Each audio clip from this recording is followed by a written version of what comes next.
Ginger and Pickles. Once upon a time there was a village shop. The name over the window was Ginger and Pickles. It was a little small shop, just the right size for dolls. Lucinda and Jane Doll, cook, always bought their groceries at Ginger and Pickles. The counter inside was a convenient height for rabbits. Ginger and Pickles sold red spotty pocket handkerchiefs at a penny 3 farthings. They also sold sugar and snuff and galoshes. In fact, although it was such a small shop, it sold nearly everything, except a few things that you want in a hurry, like bootlaces, hairpins, and mutton chops. Ginger and Pickles were the people who kept the shop. Ginger was a yellow tomcat, and Pickles was a terrier. The rabbits were always a little bit afraid of Pickles. The shop was also patronized by mice, only the mice were rather afraid of Ginger. Ginger usually requested Pickles to serve them, because he said it made his mouth water. "I cannot bear," said he, "to see them going out at the door carrying their little parcels." "I have the same feeling about rats," replied Pickles, "but it would never do to eat our customers. They would leave us and go to Tabitha Twitchit's." "On the contrary, they would go nowhere," replied Ginger gloomily. Tabitha Twitchit kept the only other shop in the village. She did not give credit. "But there is no money in what is called the till." Ginger and Pickles gave unlimited credit. Now, the meaning of credit is this. When a customer buys a bar of soap, instead of the customer pulling out a purse and paying for it, she says she will pay another time. And Pickles makes a low bow and says, "With pleasure, madam," and it is written down in a book. The customers come again and again and buy quantities in spite of being afraid of Ginger and Pickles. The customers came in crowds every day and bought quantities, especially the toffee customers. But there was always no money. They never paid for as much as a penny worth of peppermints.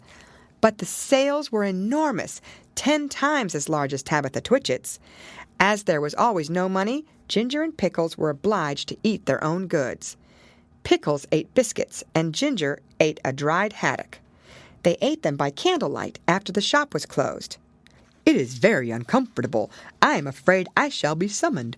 I have tried in vain to get a license upon credit at the post office," said Pickles. "The place is full of policemen. I met one as I was coming home." "Let us send in the bill again to Samuel Whiskers, Ginger. He owes 22.9 for bacon." "I do not believe that he intends to pay at all," replied Ginger. When it came to January 1st, there was still no money, and Pickles was unable to buy a dog license. "It is very unpleasant. I am afraid of the police," said Pickles. "It is your own fault for being a terrier. I do not require a license, and neither does Kep, the collie dog. And I feel sure that Anna Maria pockets things. Where are all the cream crackers?" "You have eaten them yourself," replied Ginger. Ginger and Pickles retired into the back parlor. They did accounts. They added up sums and sums and sums. "Samuel Whiskers has run up a bill as long as his tail. He has had 1 ounce and 3/4 of snuff since October." "What is 7 pounds of butter at 1/3 and a stick of sealing wax and 4 matches?" "Send in all the bills again to everybody, with compliments," replied Ginger. Pickles nearly had a fit. He barked and made little rushes. "Bite him, Pickles, bite him," sputtered Ginger behind his sugar barrel. "He's only a German doll." The policeman went on writing in his notebook.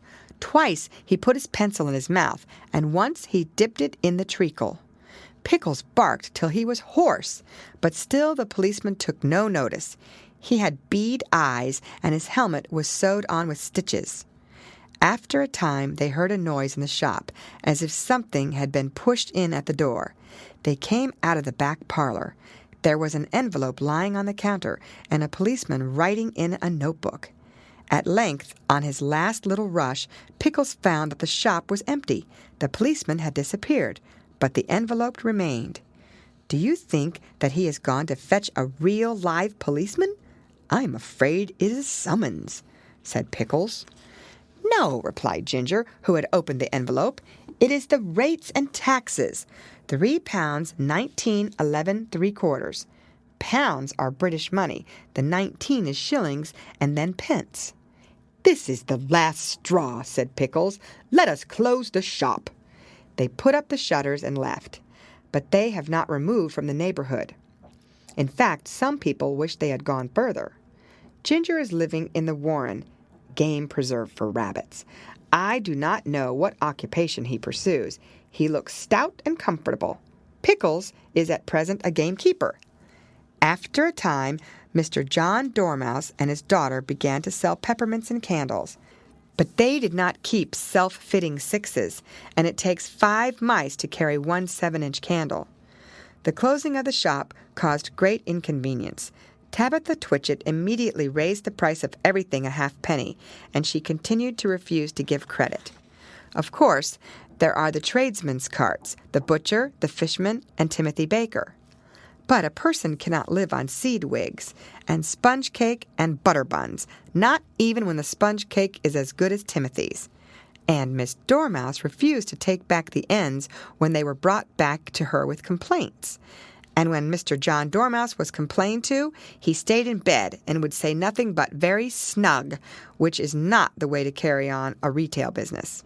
Besides, the candles which they sell behave very strangely in warm weather. So everybody was pleased when Sally Henny Penny sent out a printed poster to say that she was going to reopen the shop. "Henny's opening sale, grand cooperative jumble, Penny's penny prices, come buy, come try, come buy." The poster really was most enticing. There was a rush upon the opening day. The shop was crammed with customers, and there were crowds of mice upon the biscuit canisters. Sally Henny Penny gets rather flustered when she tries to count out change, and she insists on being paid cash, but she is quite harmless. And she was laid in a remarkable assortment of bargains. There is something to please everybody. End of chapter. Read by Lorraine Montgomery.